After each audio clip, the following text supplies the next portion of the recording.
talked with him yesterday. He said there was a Oops, sorry. That was with you? Speaking of a little close. before me. Oh.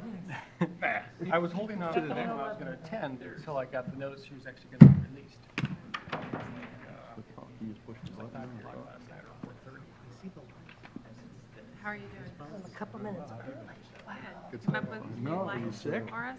No, that never Talked to a happens. vendor, see what's Yeah. up with them. Oh, He'll give the report. Never. I don't think those, I think that's temporary. Time to We're doing that. I think in the future they'll need a design. turn on. I think it makes more sense, more aesthetic. I wanted to see his outfit, but every Hey, you time know I go to, that supply. crosswalk in front of UNLV, the The new zigzag, one? the zigzag. Kind of let them start. See where it is, see what Do you it have any stats is. before and after? Without having to do any work, I mean, Do you mean when they took out the Danish offset and put in the new one? It's good to see you. oh, there's a new one there now? It's not a Danish outfit? What is it now? Traffic light. An actual You start stop off over people. Oh, that's even worse. Yeah, everything's It- good. It is even worse because kids don't want to wait. Well, adults don't want to My wait. mom didn't have the flu So though. it's My like mom's seeing only people 17. jump the She's, light. I was a little bit nervous. She was like, you need to check your home. I tell you what, I could probably put together stat-wise for you is the difference at Sun Valley and Boulder Highway. Because What's there, been there a while?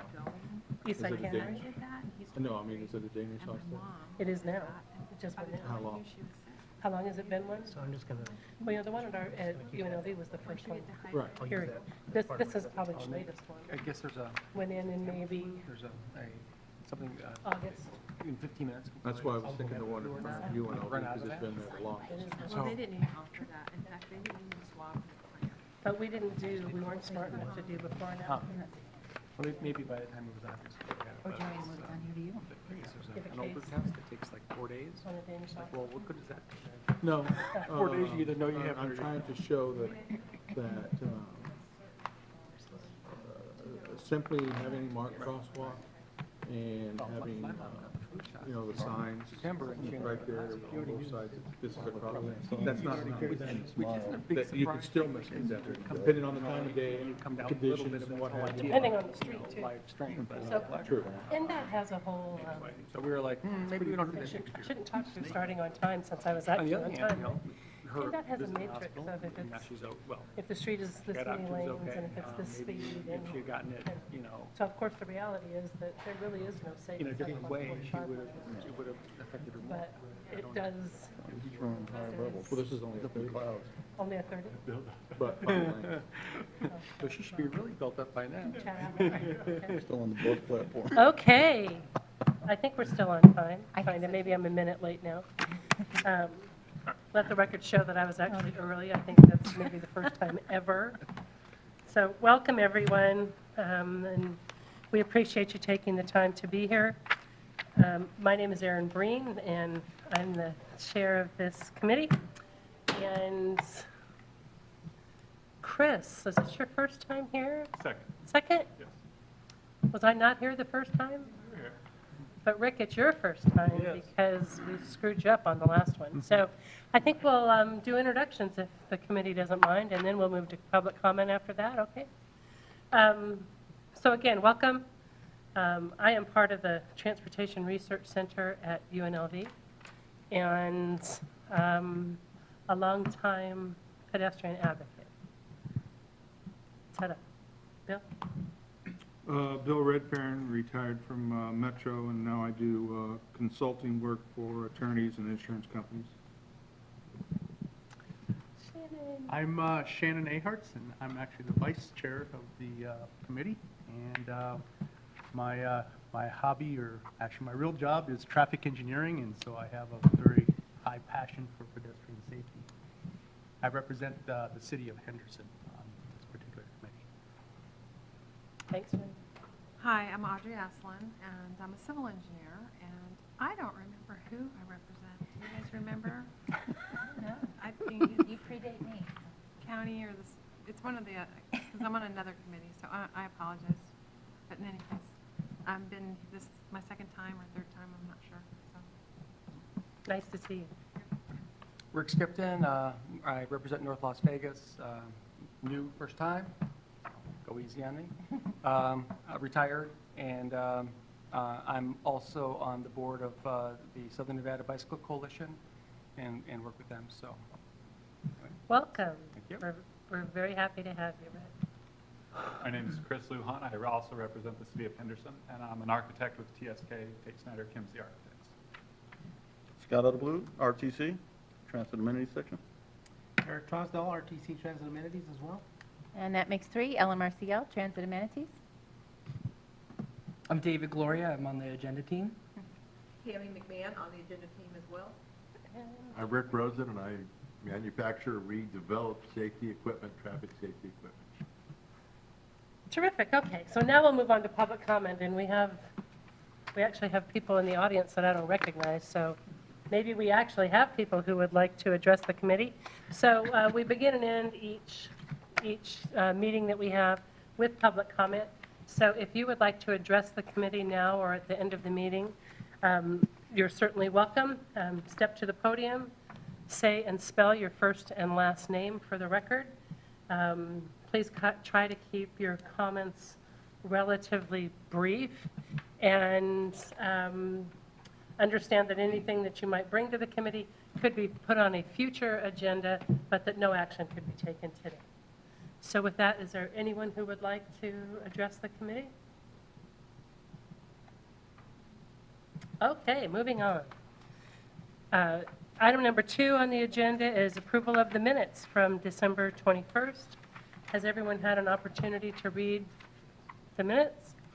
And does anyone have any additions, corrections, deletions? Otherwise, Motion to approve the minutes? thanks, Chris. Second. Thanks, Rick.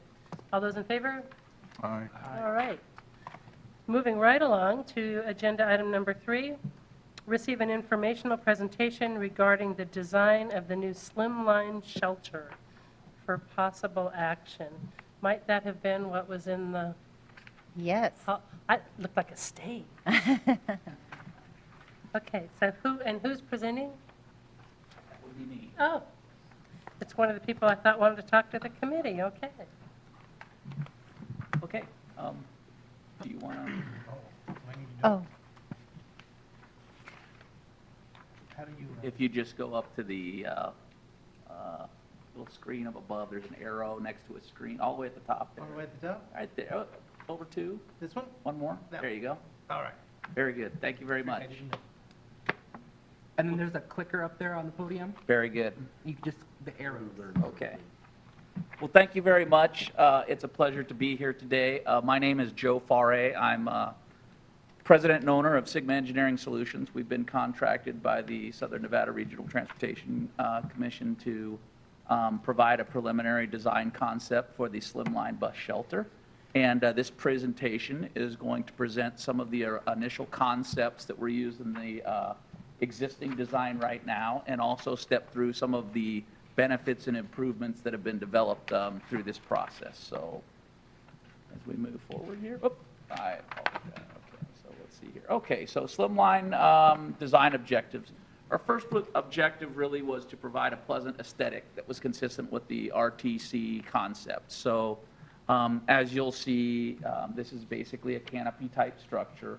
We utilize some of the standard colors in our design to kind of match what's there. Also to maximize shade and shelter protection.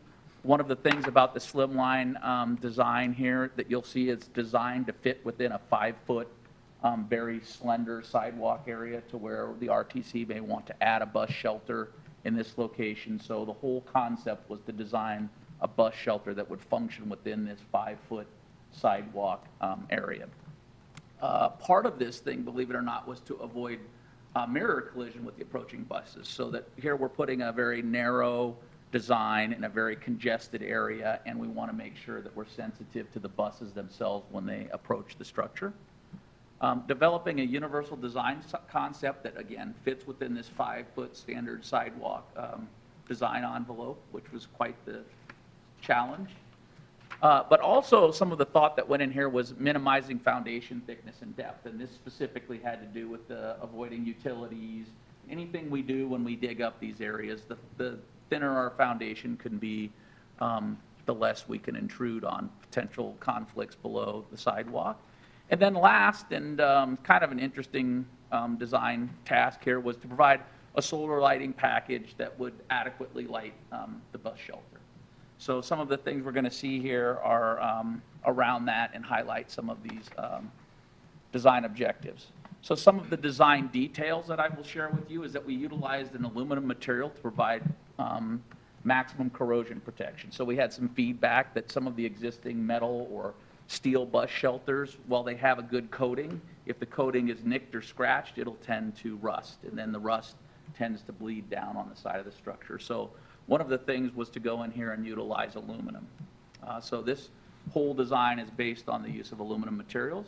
Our anchorage locations at the rear of the foundation provide maximum pedestrian clearance. So we're trying to efficiently support a structure, but we're putting our foundations kind of in an inefficient location. So this was one of the design challenges and some of the details that we worked around to maximize essentially the clearance in front of the bus stop so that pedestrians could pass by this with minimal intrusion. Again, the minimized footing thickness, avoiding conflicts with utilities, and minimizing excavation. One of the interesting things here was the ability to tilt the canopy and actually make the canopy adjustable based on location. So if there's an optimal sunshade location, this design could accommodate an infinite range of adjustability to try and optimize your solar exposure as well as protection of the patrons when they're at the stop. Now, we would not expect that this is adjusted on a daily basis type of a thing, but maybe per site location, something like that. Also, some added things were the use of garbage receptacles. In this particular case, we chose an elliptical shape, which would provide the volume, but minimize the intrusion into the walking space. So kind of an interesting receptacle shape. And then also the use of an integral lean bar. We had some feedback about the benefits of using a lean bar versus maybe the use of benches. So in this particular case, we've actually integrated a lean bar into the system. But in doing so, we removed the vertical legs that go down and anchor on the ground and actually integrated the bar into the shelter frame itself, again, minimizing the intrusion to passerbys. So here we're going to go through a little bit. This is going to show you basically the basic elements and how the bus stop is constructed. So forgive me, this is a little bit crude, but we're going to explode this into the different pieces, and you'll see how we actually basically modularize the bus stop here. So there's your elliptical garbage can, your lean bars, our frames, and then our mesh panel. So what this really did is this gives us kind of an overview of the major design function. I apologize, we're just kind of copying our computer screen there, but as you could see, this is an exploded view. Actually, in doing this, what it does is it allows for easier and quicker installation and maintenance. So the way this bus stop is designed, if it were accidentally damaged or struck, it's possible to only replace a piece of the bus stop versus having to replace the entire bus stop. So some interesting features that came about just through the design process here.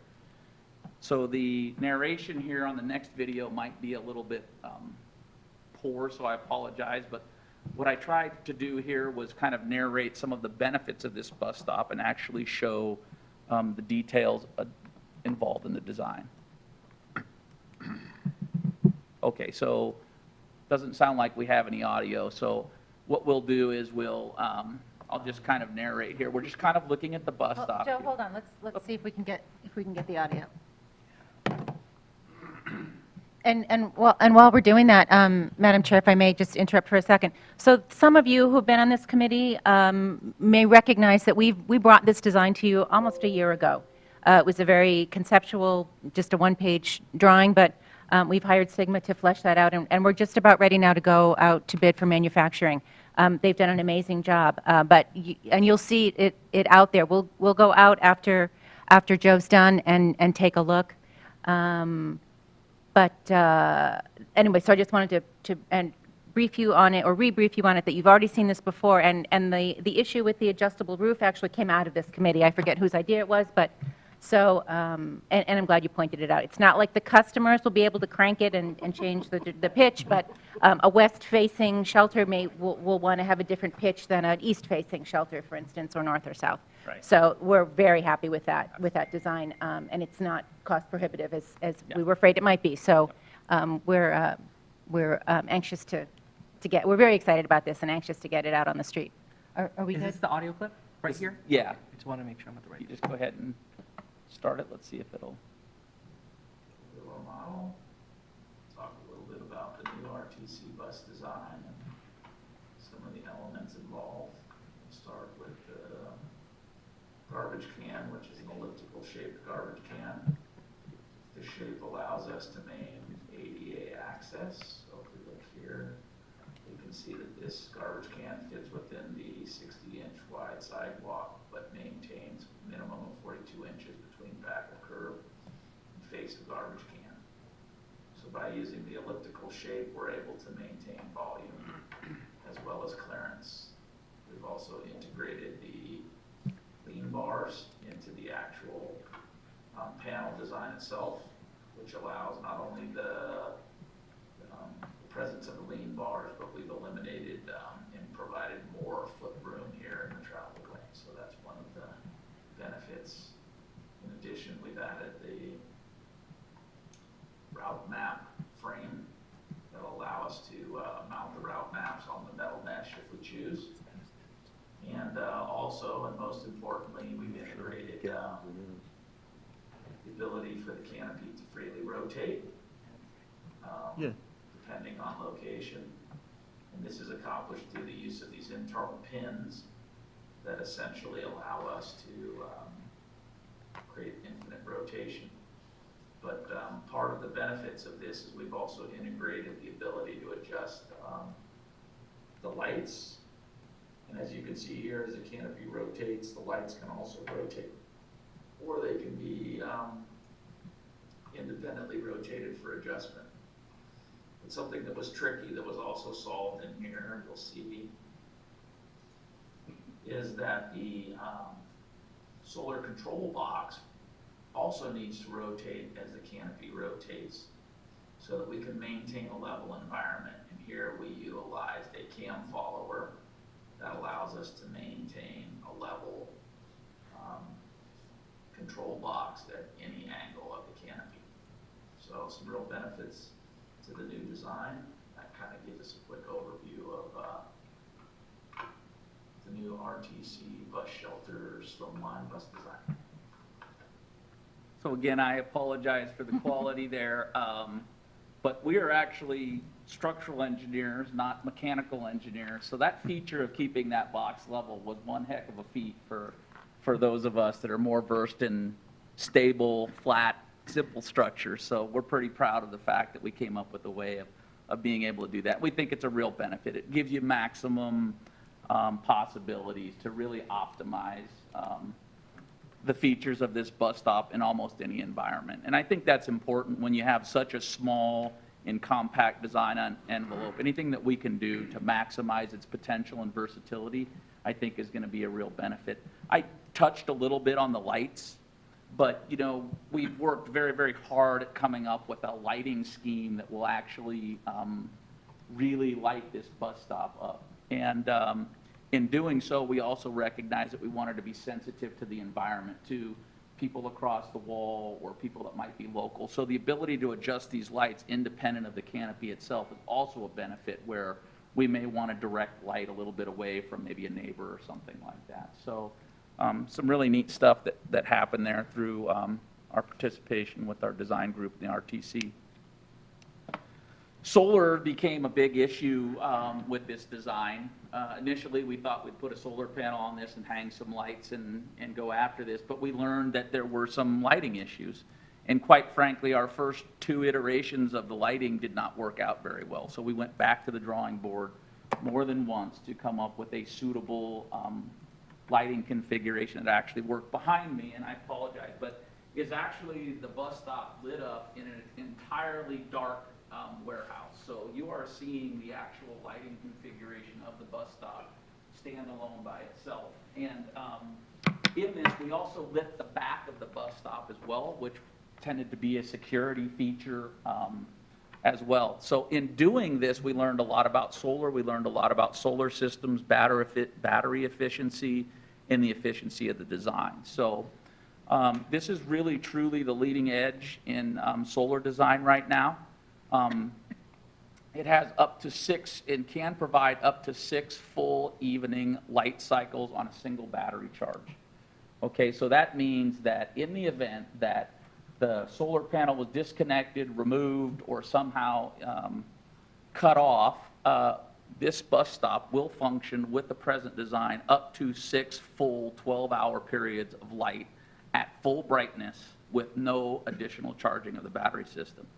Now, what I will tell you is that is in a service condition, which means we could do that every 6 days for the life of these batteries and expect normal battery life out of this. In an emergency situation where we bring the battery charge down to 0, which is not good for a battery, but we could do that in an emergency situation, you're probably talking up to 5 times the amount of this. So we could nearly go a month on an emergency charge, one single charge of this battery system, and expect to have your bus stop lit up at night, all night long at that case. This is accomplished through a few different items, through improved battery controller. So in this design, we included a battery controller that manages the battery itself. It manages how the battery charges and how the battery discharges. Also, the battery design system provides more efficient use of the batteries. We went to a 24-volt system versus a 12-volt system, which is simply the use of 2 normal 12-volt batteries. We didn't create anything special here, but we utilized 2 batteries to create a 24-volt system, which gives us a more efficient process. We're pushing energy more efficiently, which means we can use the batteries more efficiently. So that was one of the benefits. The use of LED lighting provides improved brightness and increased battery life. So an LED is one of the most efficient forms of lighting, as we're seeing here, as kind of we change over to this LED process. So we've got reduced power demands and consumption, and also improved lighting efficiency. So when these lights go on, we're using most of the energy to create light as opposed to light and heat. And then some other features here, we're adding the rear light bar to improve safety behind and around the bus stop itself. This was some feedback that we received during some of our design sessions, and I think it was very well received. And then also the use of an adjustable light bar to improve the efficiency of the lighting and focus the lighting on the patrons themselves, and also the potential to avoid intrusion into neighbors or other areas and avoid any kind of light pollution as best we can.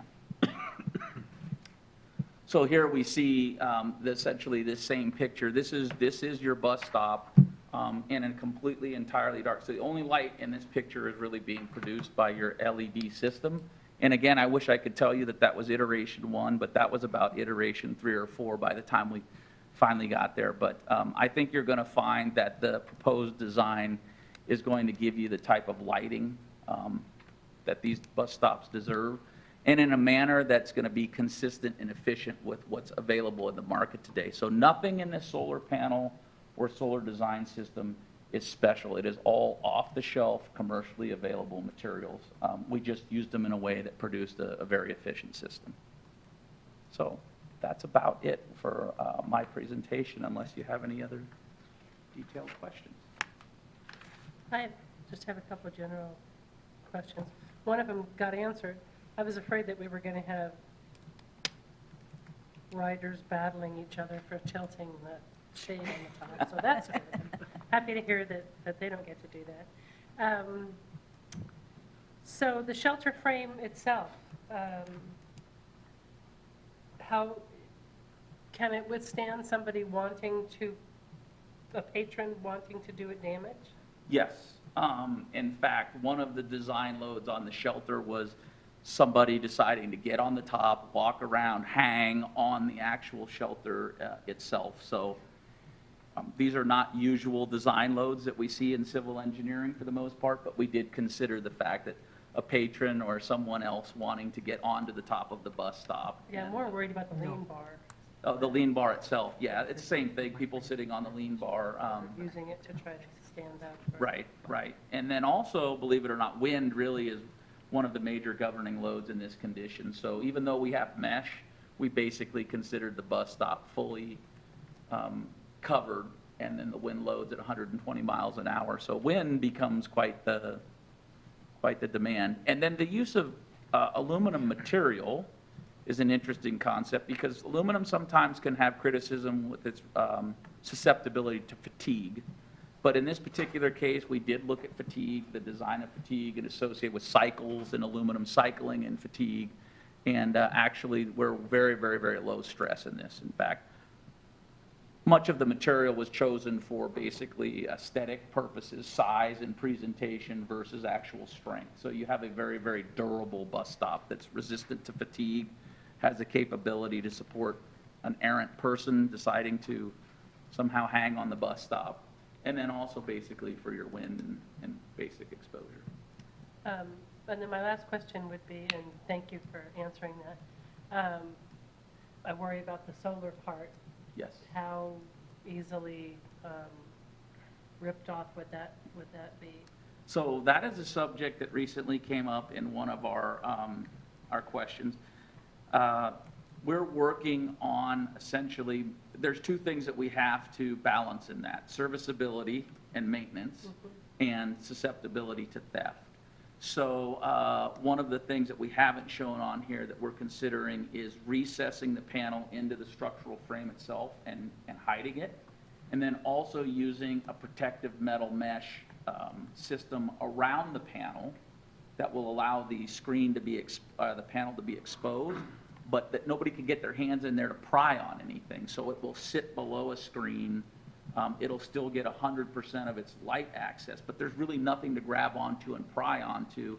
And then we'll use security pins that will be keyed so that they can simply remove the panel very easily for maintenance, but there's really no way for somebody to get their hands around this panel. And I think that's really going to improve the susceptibility of these panels. Number one, by hiding it, and then number two, by making it extremely tamper resistant through the use of this simple screen process. And that's one of the things that we were worried about, is we could build something strong, but the problem is then it becomes difficult for maintenance and serviceability. So I think we've got an idea here that we can implement here that's really costs us nothing more, but it's going to give you the expectation to protect that asset. That's good, because, you know, I see people trying to light their outdoors or whatever with that equipment. Terrific, Yes. thank you. Anyone else have questions? I do have a couple Yes. of questions. Sure. Just the engineer and me. The way that the back of or the way that the shelter is mounted, it looks like is it an I-beam along the back of the sidewalk then? Does it cantilever into the sidewalk towards the street at all? Or So- how does that work? That's a good question. Actually, you can kind of see a base plate right here. Mhm. So the way this is these are base plates that are anchored to the concrete. And what this doesn't have, which the design does have, is it's a sleeve. Right. So it's already anchored, so they can come in and put each post up independently and then utilize security bolts through here to actually lock the frame down. But that's right at the back of the sidewalk? Yes, it is. So then my question is, the solar panel, the overhang, Yes. is that actually, it looks like it's beyond the 5 foot of the sidewalk, so is that within the right-of-way, or how does that work? That's a great question. In fact, I think if we visit the actual canopy out there, you'll see that the canopy actually is inside the curb line by about 12 inches. So neither the back of the canopy nor the front of the canopy project outside your 5-foot right-of-way window Okay. at any tilt condition. Okay, the photos are maybe a Yeah, little yeah. deceiving. So then my other question would be, or I guess just comments, then on this case, I'm not sure there's anything you're able to do with it, but are these going to be located within the city of Las Vegas at all? Yes? You had mentioned with the elliptical trash can that you'll still have 42 inches clear. Yes. meet ADA. The city of Las Vegas is very, they've adopted ProWag as their ADA policy, and that's a 48-inch clear. But with only a 5-foot sidewalk, it gets pretty tough to do that. So it's just only a comment that I make. Thank you. And point out, but it does meet ADA, just not ProWag. Right, Yeah, okay. that's really good feedback, because it's an Right. opportunity for us to refine the design of the can itself, number one. Number two, we did not use the top of the curb in our 42 inches. We used from back of curb back 60 inches, and I don't know if that's Usually playing with it a little yeah. bit. But the easiest thing to do would either eliminate the receptacle, or number two, just change the design and meet the 50 inch, because we're Yep, 48. 48, excuse me, yeah, 48. But Thanks, that's a Shannon. great comment. Yes, sir. I've got a couple. First off, I believe it's for that side of the room. Is there some consideration on whether it's a 20-minute schedule or an hourly schedule as far as where we place those with lean bars? Because that's, I mean, just as somebody that rides it, 20 minutes isn't bad on a lean bar. An hour, that gets towards. Right. It hadn't been originally, but your timing is excellent, because MJ Maynard just brought that up to us last week, that we had only been considering ridership, but now we should be looking at ridership and frequency. So we will be taking that into account. Yeah, absolutely, it's a good Yeah, point. there's, there's just that, you can maintain it for a little bit, but for an hour, I think Right. it would be But burdensome. at a bus stop where you were waiting, that was only a 5-foot sidewalk that didn't already have a shelter, wouldn't this be better than? Oh, yeah, something's better So than that- nothing. I absolutely I agree think with that that, but that was the purpose of this, Correct. right? It's where It was there's for the currently, places where we could not put, right. And Yeah. for freestanding, which I suppose they're going to be freestanding, are there lights on the backside also? I know some of the light, I mean, it showed through, but are there lights actually focused on the backside? Because that tends to be where the cockroaches Yes. stay when you're walking. Yeah, you can in the actually dark. see one of the back lights, I'm sorry, you may not be able to see. That's all this, right. But you can actually see one of the lights in the back right here. Okay. It's a separate light bar back there to light the back, so. Is there any video capacity is there enough power to power something video-wise for surveillance? We're not looking at that, no. Yeah, we haven't considered that at this point in time. And I should point out that the lights behind the shelter wasn't our idea or Joe's idea. It actually came from law enforcement in Henderson. They were the ones that because that's where the bad guys can hang out, because it's nice and dark. Yeah. So that's why we're doing that, yeah. How does the roof tilt affect the lighting? Are they- So if you noticed in the design, it can be completely independent of the lighting. So we're able to adjust the lights independent of the roof angle itself. It's the being able to change the roof required us to go in and make the lights adjustable. Once we made the lights adjustable, now we can address a whole host of features, not just the angle of the roof, but also the surrounding patrons and everything else. So, Thank you. yeah. The lighting. Yes, sir. In the photograph, I understand it was taken in a totally dark warehouse. Yes. So we're getting a unrealistic picture of what the lighting's going to be in the real world. My concern is, how bright are the lights? So we have not put like a photo gauge underneath this to determine how bright the lights are. But we did do some field testing. And what we find is that ambient background light only increases the amount of visibility. It does not decrease the amount of visibility. In fact, the first time we tested it against an aluminum door, and we felt like we were getting reflection off the aluminum door, and we were getting too much light. So we actually took it into where we could get no reflection of the lighting and independently lit this thing. So I don't think ambient light is really going to take away from the amount of lighting that we're getting. It's only going to enhance the amount of lighting that you get. What it may change is your perception of how bright the lights are, but the fact of the matter is the person will be lit. And part of our design was to put a patron in front of the canopy itself. And there's two things that we looked at. It wasn't just the amount of light that came down, but could you see the person? And so it changed our design from having lights that were housed inside the box here, which was a very efficient design, to moving the lights as far out on the canopy as we could to light the patrons themselves, because we felt like they're the important thing that we're trying to light, not so much highlight the structure itself, but the safety of the people. And so by moving the lights to the furthest out that we could, we were able to achieve a much more efficient lighting of the patron. And I don't have the photos with me, but we did several tests where we had people stand in front of them, and that was one of the things that we learned in the process. Okay, and I understand what you're coming from, and it sounds to me like, and correct me if I'm wrong, but it sounds to me like your concentration in the lighting arena was for the people that are in the immediate vicinity of the bus shelter. Am I correct? Correct. Okay. What we're forgetting to think about, I think, is people that are not in that immediate area of where the lighting is, but are outside that area. And now we've created a hazard for those people, and I'm thinking of pedestrians in particular, that are outside that area because of potentially the brightness of the shelter itself. And we have to look at it from a standpoint of a driver driving down the road at 45 miles an hour and having to comprehend what's going on around them. Because the only way the driver's going to know something is outside that lighting is by some contrast of that person and pedestrian with the surroundings. So what I don't want to have is the lights are so bright because we're so concentrated on security that now we've created a secondary hazard. Are you saying that you're afraid that if there's a big bright shelter in the middle of darkness, a driver's going to be distracted? I'm not following where you're Well, going. that's a potential also, but what I'm Okay. saying is the potential for a pedestrian that's outside of that zone Okay. to be hidden more so because of the brightness of the lights. And I'm starting to find from cases that I'm working right now of street lights where that is occurring. They're putting street lights right at crosswalks, and people that aren't crossing at crosswalks, and we all know, anybody that's been on this committee any amount of time or been in this town any amount of time, that we have pedestrians that are leaving those bus shelters and not using crosswalks. They take the shortest route.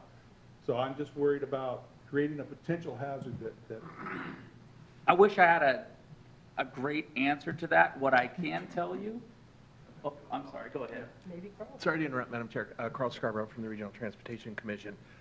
Bill, I know exactly what you're talking about, because when we put out the general market shelters, there was plenty of light coming from the shelters, but when you put them next to a street light, they weren't as bright as the street light, so it made the shelter seem darker.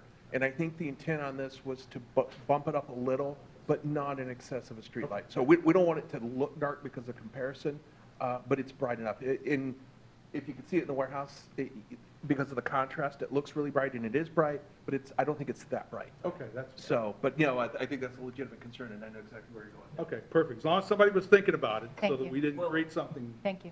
One of the beautiful things about this design feature that's available right with the stuff, the instrumentation that's specified for this, the lighting level is adjustable. That was going to be my He's next thought of question. We simply put a So- dimmer on it. So the lighting level is adjustable. Good. So my suggestion would be, when you install these in the first few times, is you go out there and maybe take some before and after measurements of the lighting conditions that were there and how this changes the lighting conditions. Because I'm finding that areas where we've switched to LED streetlights, those switches are starting to catch up with us and potentially maybe causing some injuries and deaths that we weren't aware of or foresaw in the future. So, Thank you for the comment, that's great. Along that same line, has any consideration been given to what that effect's going to have on the bus driver pulling up to a bus stop and/or high-profile vehicles like semis, where that lighting is down lower than a street light? Is it going to be a problem vision-wise on what's at the bus stop? You know, we don't have any data to suggest one way or the other, so I really can't answer that, but it's a legitimate question. I think as Ellen and Carl shared, that I think you got to see it to believe it type of a thing, and with the adjustability of the lighting level, it gives us some options to optimize this. I think that's one of the benefits that we have here with this materials that are available for us to use on this. Madam Chair, if you'd like, we can go out and look at the shelter. I'm game. Can I ask a couple questions first? Yes, sir. Oh, sorry, Rick. So, for solar, you mentioned that the charge would run 6 days, 12 hours, is that correct? Yes. So how long does it take to charge the battery? So the battery, when it's full, goes 6 days, but how long does it take in a normal circumstance for it to charge that battery? Less than one full regular solar cycle will bring the batteries from full discharge, the level that we're discharging them to to full capability. So Okay. one day of, once they're charged or we turn this on and it's exposed, it will bring the batteries to full charge. And that's all controlled through these commercial controllers. So we're not doing anything special there. So, as we know, sunlight isn't even. If the shelter is tilted and facing north, it's going to have, 30% less sunlight. If it's in December, it's going to have 8 hours of sunlight instead of in August when it's 17 hours. So, have you guys done the math on that? I suppose you have, but Yeah. ask a question. So not only are we looking at the math on this, but we're also doing testing right now. And so if you have an opportunity to see the shelter out there, there's some instrumentation on the shelter that isn't part of the design. It's for us, and we're actually collecting data as we speak right now to address some of these conditions, because quite frankly, I think that there's an opportunity to go to smaller batteries and save money. There's some things that we want to do to be most efficient in this system that meets the needs, but we don't spend any more money. And we could save so much money in being efficient in this area. So we felt very strongly that we're actually collecting data and we're starting to look at these things. But the indication that we have right now is that even on a very, very cloudy day, these batteries are going to charge. And that with the design of this system, that rarely, if ever, would you ever not have light at the bus stop at night. And not only will you have light, but you'll have light for the entire light cycle that we would expect it. All right, what is the battery life expected? So right now, we are projecting about 3 to 5 years on these batteries, depending on how we cycle the batteries. Yes. And forgive my ignorance on this next question. Have you used any kind of graffiti-resistant material in designing the bus stop? There's.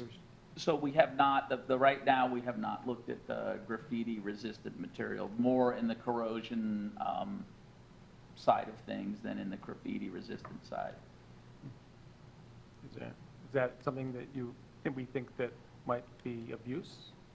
In my experience with graffiti-proof coatings, finishes, means that, yeah, we can clean the graffiti off real fast, but then it also damages the paint. So we, between our own staff and our 2 cleaning contractors, we've got some pretty hefty graffiti removal materials available to us. Every once in a while, we'll find something that simply cannot be wiped off or power washed off, and that has to be painted. But we've got a whole line item in our budget, actually, for graffiti removal, unfortunately. You got to get them out south of North Las Vegas there. There's a whole area that's really a mess. Anyway, thank you. In speaking to Rick's question about the solar, I don't think we have to worry about any concerns with the amount of solar power that's going to be powering. I'm solar, and I haven't had an power bill in 2 years. Oh, that's awesome. Yeah, I was going to say, I've lived here for 54 years, and I don't remember even having 3 days in a row where we didn't have sunshine. So. Yeah. I'm surprised I haven't gotten this question yet about lithium-ion batteries and things of that nature. So that's a technology that's out there that's developing, and we're looking at that. So I just want to be clear that right now, what is designed is what's commercially available off of the shelf. We're looking into and further development into lithium-ion and things of that nature. But I'd just like to give you a little bit of background if it helps you to better understand why this is designed that way. Is right now lithium-ion technology is very expensive. Thermal control of the batteries, as you've seen kind of on the videos of the airplanes and things, is a little bit difficult. And right now there's not a lot of controllers on the market that are commercially available that will solar charge lithium-ion batteries. So what you have is the best technology right now available on the market that's going to drive your costs down to use this material. As lithium-ion becomes more normal, I would expect maybe that's a possibility. One of the things that we could try and do in this bus stop design, as we said, was to make it upgradable, so plug and play. So a lot of the design around here is not just how does it work now, but what kind of things could be done in the future to adopt these technologies and some of the questions that you had. So what you're saying basically is you've done your best to design this so we do not have an iPhone problem. So where in the future, as the batteries age, that we don't have to throttle the lights down because of the age of the batteries. Yes, yes, yeah, and really tried hard to get as much as we could out of present battery technology, so. And we don't have an iPhone problem because it sounds like if something breaks, that it's easily replaceable and not an issue. Yes. I hate You should incorporate a charging station as well, as long as you've got all that battery. We'll put that on the list. Yeah. iPhone charging station, right, yeah. Siri? Well, one thing, since we're going to the lean, do we have to worry about heat The and le- those getting hot? to The where lean some- bar, you mean? Yeah, the lean bars? Yeah. If somebody puts an Um, elbow on it in the summertime when it's 115? We use them now up and down the strip. I don't think it's an issue for us, but we'll keep an eye on it for sure. Yeah, we have those little light guns that we can go out and take the temperature of a surface, yeah. I think the use of the perforations in the designs that you have are probably aiding in Cool. air and cooling, so. Mhm. Any other questions? Did you want to go out, or? And Yeah, Madam well, Chair and Madam. I was just going to make sure that I'm not stepping on anybody's toes again. Madam Chair, Madam Facilitator, I'm sorry to interrupt. I was just wondering, is the tour part of your Yeah. agenda? That is part of it, just that we've given the public notice that this facility would be examined?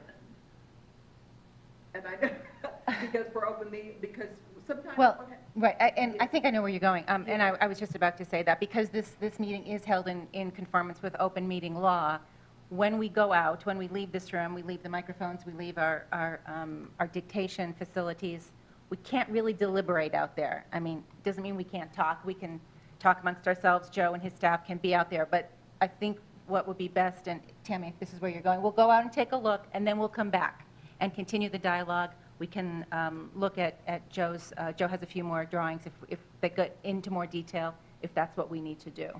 And Madam Facilitator, and I understand where you're. Yeah. There, that could be problematic. Could I propose this, if this is, that the meeting would conclude and if people were available to examine? I know if you wanted to come back after you saw it, but that, you're still in the midst of a public meeting, and I'm concerned. I apologize for that, but I'm just trying to protect you in the sense of just how this is operating. Okay, all right, then, Could we go out one at a time, one or two at a time? Is it Like I is said, a we little just bit do of it a at the break? end. yeah, Yeah, okay, yeah, yeah, I agree. let's do this. So, Tammy, that's a good idea. So we'll just continue. Yeah, we'll go on to our item, next item on the agenda, and then we'll come back and head out, and then people can just leave from there. But we will have been outside the envelope of the public meeting. So we'll actually Good. adjourn before we. Exactly. Yeah. And thank you, Thanks, Madam Tamara. Chair Thanks. and Facilitator, thank you Thank for you. just understanding about Yeah. that, just the public meeting operation. Well, thank you very much for the opportunity to present. This was very helpful. It looks pretty awesome. Thank you. Okay, so moving on to item number 4, and I see Eric getting up, so I'm assuming that this is his presentation. Right. Receive an informal presentation regarding the Regional Transportation Commission of Southern Nevada's new transit system management suite. Well, that's a mouthful, so Okay, thank you. Madam Chair, members of the committee, my name is Eric Tronsdal, as mentioned, and I'm going to go ahead and give you a short briefing on a new piece of technology that we are using in transit amenities that we have developed. It's called the Transit Stop Management Suite, as you can see, and that is a new app that we have. And I'm just going to go over some of the development objectives that we had going into this project. So the first thing we were looking at is that we had an old system that was based on access, on an access database, powered by a SQL. And so we wanted to kind of get to a new browser-based app that we could use, and the main objective there was to make it mobile. We wanted to be able to do a couple of different things. One would be to have live data. Thank you. The old system that we had, literally, we would have it on our laptop computer. We would sync before we went out, sync up the data. We would collect data, and then we would bring it back to the office, and then we would resync to bring all the data back up together. And that was kind of a clunky process. So we wanted to make sure that we had live data transmission all the time. And then second, that you could just take this out into the field and literally the technician could be gone all day long and they could do everything that they needed to do with a mobile device, such as this device right here, this iPad. So some of the other things that we were looking at was we wanted to make sure that we had all in one place all of our data. Now, that's what I do all day, every day, is bust up data. And one of the problems that I have quite frequently is that we'll have data in different places. And as you might imagine, that is kind of a bad situation because when you're comparing things and whatever, you get it from one place and the data you get from another place, it might not match up. If we had it all together in one place, then we would be able to kind of more easily understand how old the data is, how accurate it is, and things like that. So all of the different types of data points that we had for this inventory data was basically location descriptors. So that's your travel street and cross street. That's your location with respect to the travel street. I'm sorry, with respect to the cross street. We also have the jurisdiction, things like that. Basically, all of that data are the different things that we wanted to have housed in this one place. Also GPS data. That makes a lot of sense to have that. Sign and pole data. We wanted to understand at how many stops do we have one kind of pole versus another kind of pole? How is it mounted? Things like that. What kind of sign? Things like that. Also amenity data. So does it have a shelter? Does it not have a shelter? What kind of shelter does it have? We have several different kinds out there. Things like that. Also, route data. Is the particular stop that we're looking at assigned to Route X or Route Y, and that type of information, because that's very important when we do analysis of these stops. And then also we wanted to have photos incorporated into this. Basically have up to as close as we could get to real time as far as what the look of that shelter is, or the bus stop rather, out in its environment. So continuing that, we wanted to have some other enhancements. One of them is to have live maps. We had a system in place where we had some static maps, but that really didn't work as well. We now have maps, and which you'll see in a moment, which are supplied by Google. So it's basically right out of Google Maps, and that's a nice feature to have. Also, our bus stop action requests. So we could actually, from out in the field with an iPad, we can formulate and put in all the information we need to send to one of the jurisdictions to have a new sign and pole put up. We could do all that now out in the field. So that's what was a tremendous thing for us in terms of efficiency. Also, we could assess liquidated damages to our cleaning contractors from out in the field if we wanted to. And that was also something that we were looking at being able to do. Other things are things that I would be able to do in the office in terms of managing the whole system. One would be reports. We had only a few reports. It was kind of antiquated and kind of clunky to what we had before, but this was something that we were going to upgrade and really do a good job on. Also, work lists. So basically, if one of our technicians decided, well, I want to go and work on this corridor, as an example, there we have the ability to go in and create a work list based on the stops in that corridor going in that direction. It's quite an enhancement as far as what we used to have. And that was a nice thing for us as well. We also have a history function, which is nice because if you have multiple users going in and making changes at the same stop, then now we can figure out, well, wait, who made that change? Because that's not right. That's part of the problem with live data is, if you have mistakes, you certainly need to find those right away. And this allows us to do that. Also, we have the ability to see ridership just at the tip of your fingers in order to look at that and make decisions based on that kind of data. Also, enterprise enhancements. What do we get out of this in our department in transit amenities, but also what does the total organization get out of it? And so one of the things is we can now better manage our paratransit stops, which is something that we deal with only a little bit, but of course other people in our agency deal with that every day, all day. So we have some data that will help them as well. And also we wanted to make sure that we had our customer service comments integrated into this so that, again, you can do that by stop ID or by the type of complaint. I mean, there are several different ways to look at customer service comments. And we wanted to make sure to have that tied into bus stops so that we could track that by bus stop ID. So that's basically everything that we had going into this that we were going to try to accomplish. And so now, I was just going to show you, so how do we get out of this? Is it the pictures? Yeah, no, we're going to go to now to something else I had. That's this right here. Okay, so this is the Transit Stop Management Suite, the TSMS or TISMS. We've actually just made it a quick and easy thing, and we can say things like Merry Tismas, because we're happy to have this, right? That type of thing. So this is it. You basically have to just log in and out as a user. I am, as you can see, logged in here. And we do have security on this, of course, because as you might well imagine. So one of the things, the very first thing I'll show you is where we do most of our work. And that is in what's called the Bus Stop Master page. So as I bring that up here, you can see here, this is the Bus Stop Master. You can see a lot of the different data points that I mentioned to you.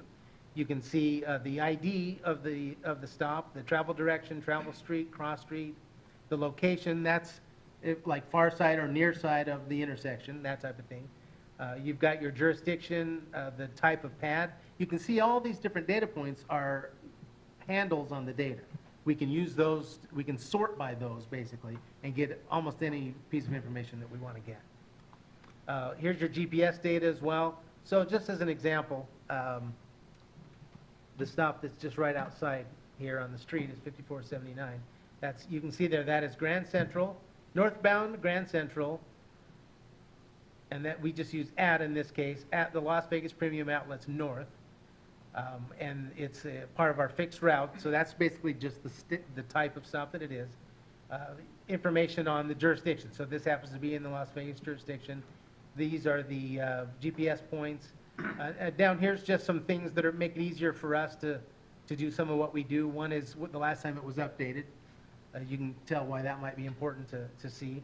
Also, the last time it was audited. So we basically do an audit every 1 to 2 to 3 years, somewhere in there. It just depends on when we think we need to do that.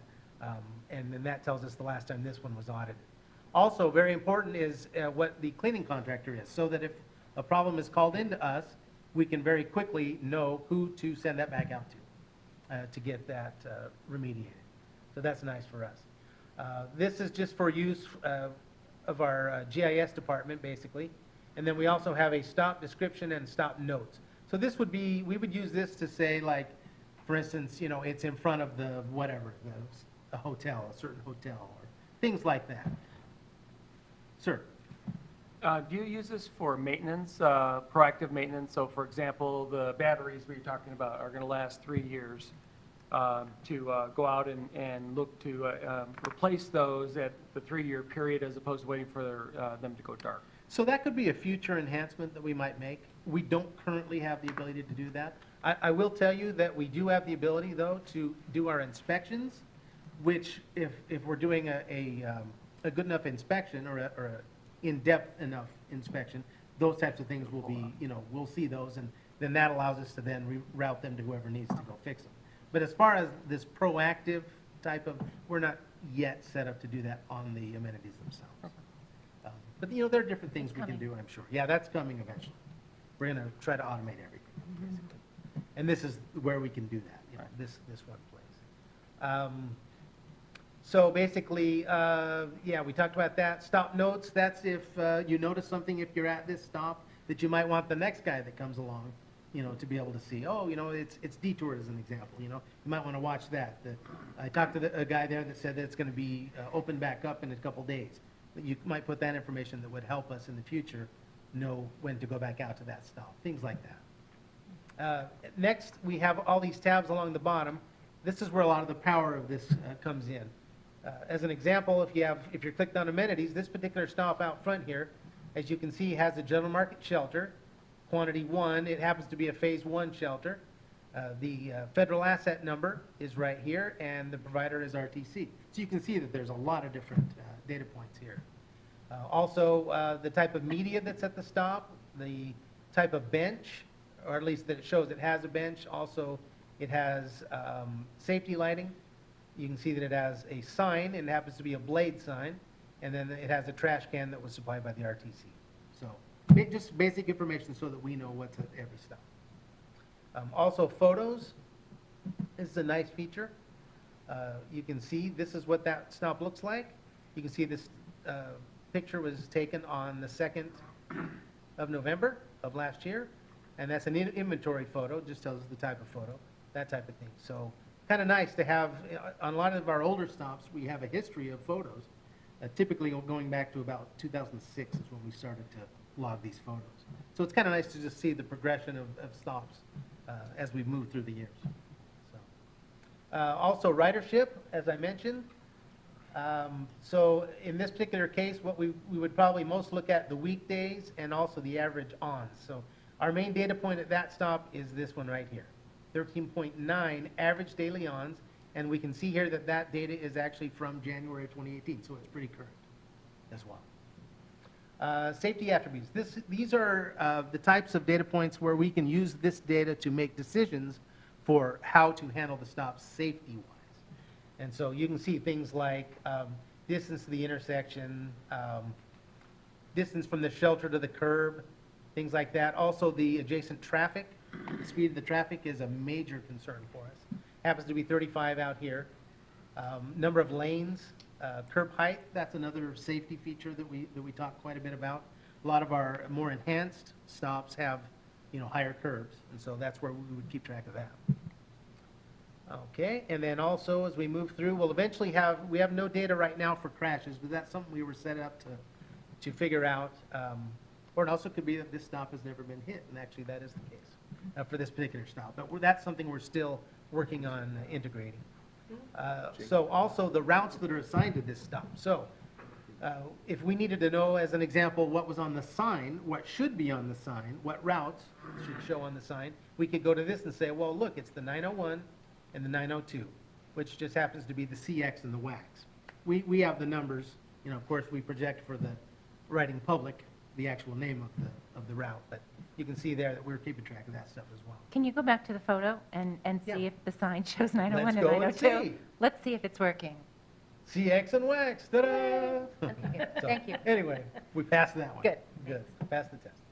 All righty, next, these are the customer service comments. Again, that is not completely integrated yet, but that's something that we're working toward. The inspections, that is something that should be working now, and so basically we can go in, and this lists all the times since we have actually, the inception of this program, that we have inspected this stop. So it's kind of cool to go back and say, well, let's go back and look in March. Actually, let's go to almost the same date a year ago. And you can see here that, who did it? That's Bill Hetherington, a guy on our team. At 7:16 a.m. on the 19th, he went there, and these are all the different categories that he could have marked for his inspection, and it turns out he didn't mark any of them. So it meant that the stop was in good condition at the time that he was there. So that's kind of you can see the power of the data that we have here. Another is the history that I talked about momentarily before. Oh. Yeah, we wondered if there'd be a glitch, and maybe we found one. Looks like we don't have any history data for this stop for some reason. We'll work on that behind the scenes. Never fair. Also, right-of-way information. So, that's not on here either. We need to talk to them about that. Glitched you out, maybe. What's that? It might have glitched you out. Oh, it might have. Okay, so just bear with me one moment here, if you would, please.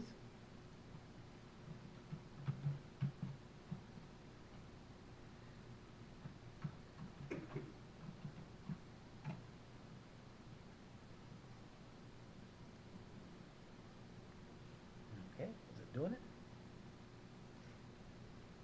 Oh, no, didn't like it, did it? And we should say this website's less than 6 months old, so although it's been in the works for a long time, it's still new to us, but it's very exciting. As you can imagine, it's a huge time saver, and we're really excited about it. Okay, so I'm just going to check real fast then. We're on 5479. And then down here for right-of-way. No, okay, that hasn't been integrated completely yet then. And the other one is basically a nexus for loading documents. So for instance, if we were to, at this location, have an easement that we ask for, and then the easement is granted, we could then take that paperwork, scan it in, and then we could tie it to this bus stop in this location here. So it's kind of nice. Then we would have any supporting documents that aren't part of everything else that we have going on here. We can then save those and associate them again with this stop ID.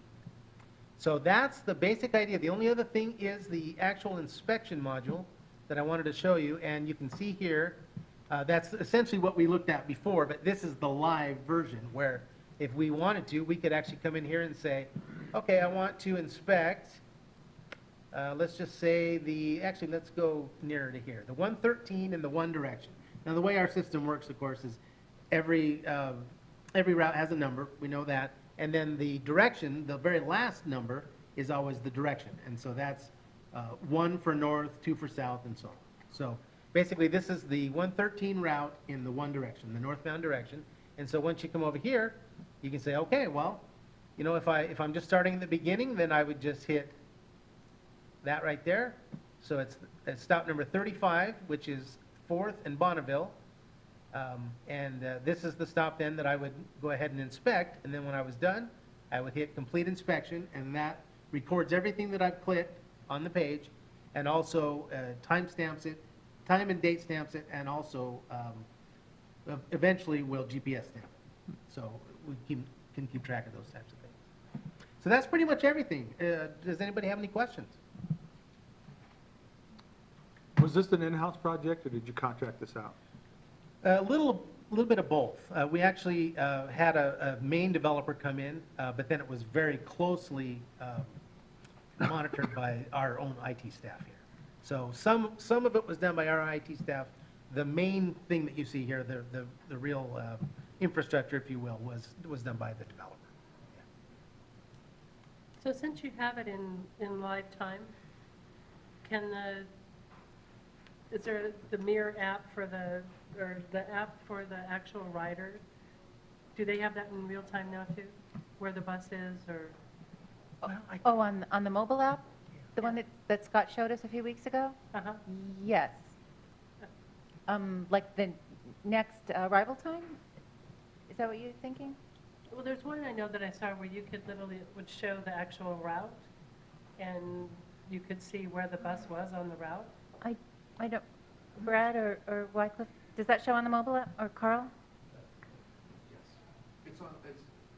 Sorry. Oh, he's got it right on his phone. Yeah. So, Carl Scarborough again from the RTC. It's part of our mobile ticketing app. When you launch that, there's another feature that'll show you where the nearest bus stop is, what buses serve it, and where they are in real time.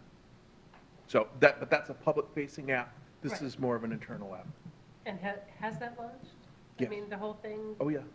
I just didn't know that if it was, Maybe you weren't here that day. Yeah, we had a presentation by our IT department, and he showed Well, us the. I think it that was was here. before we launched. No, we've launched. yeah, I just And don't think everything was It's up and available. running, That's and okay. we actually have, so when someone buys a pass on their phone, I don't have one, or I'd show you, but you actually put that up to a validator on the bus, Okay. and it verifies that that's a good pass, so the driver Right. knows the person paid. Okay, right. And it's got that app feature, and we've had a huge number of downloads, surprising, like 80% of them are locals.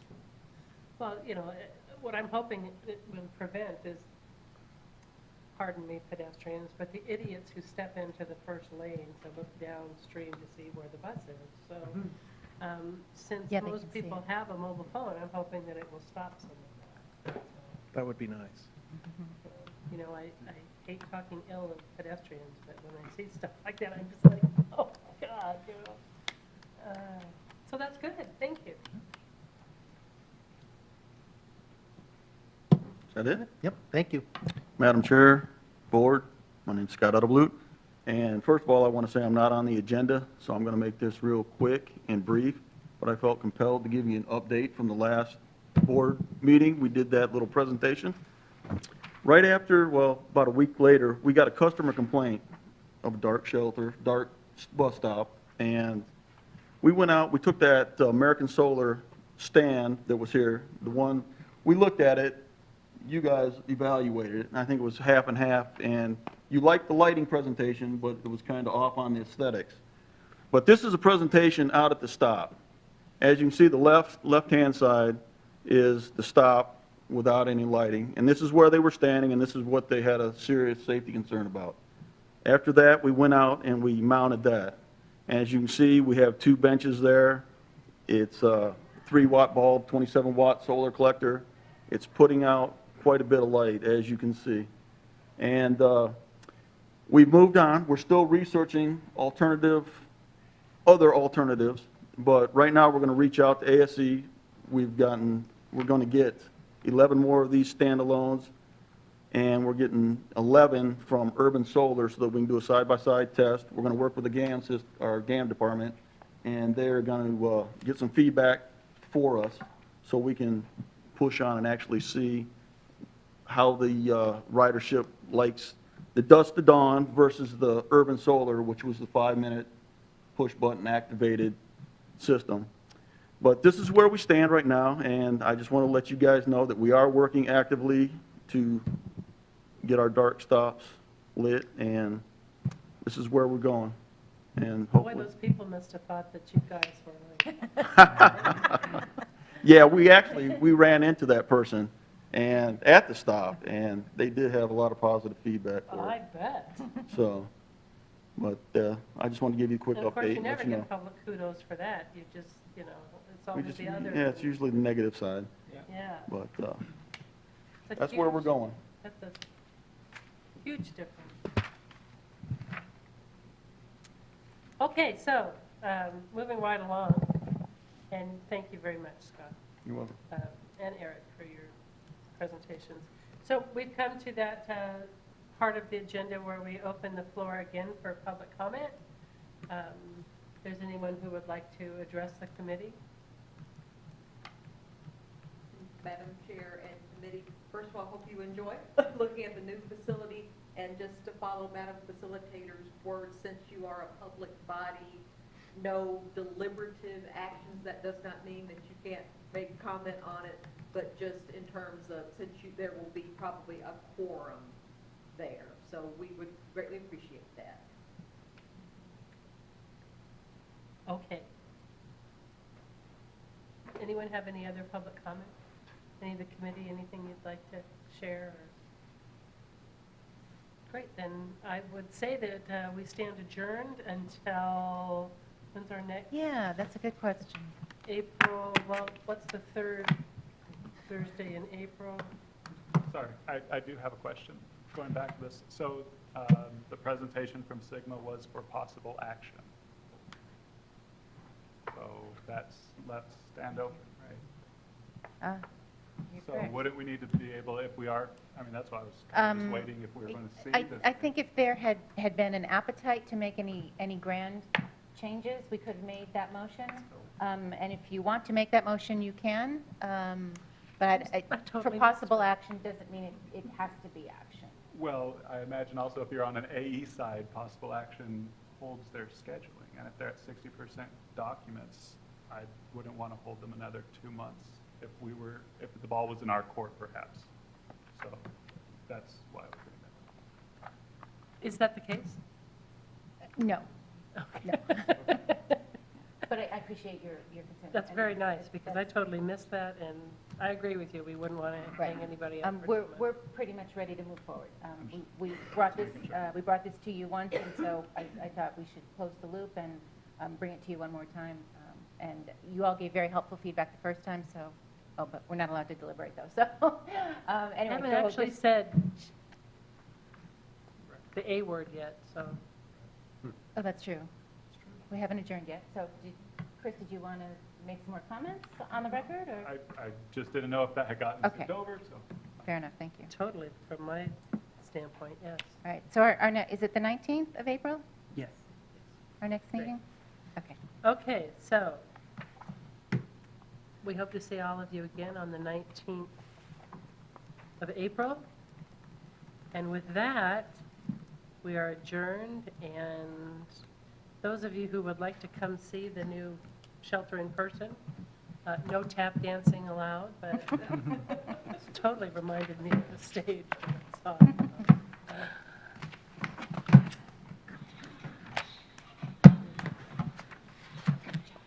Thank you.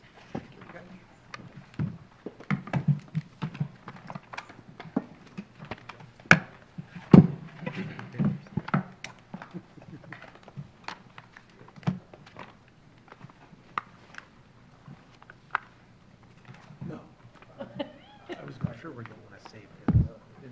There would be a change. It's not going to mess with you.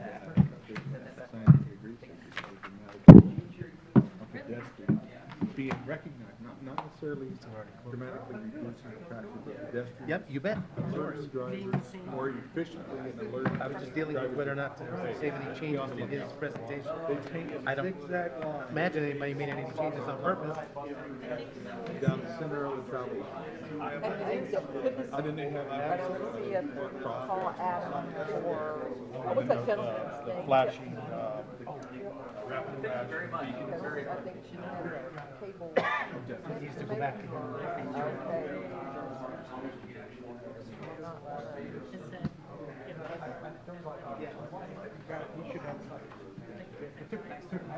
Is it, you know, PennDOT wasn't our Yeah, and I'm not necessarily advocating it needs to be done in every, but I'm wondering if it would be worth highway projects. The meeting is over, and I go back to that a gentleman picked up his laptop on Zoom and logged into the conference, or, Test to see thank you.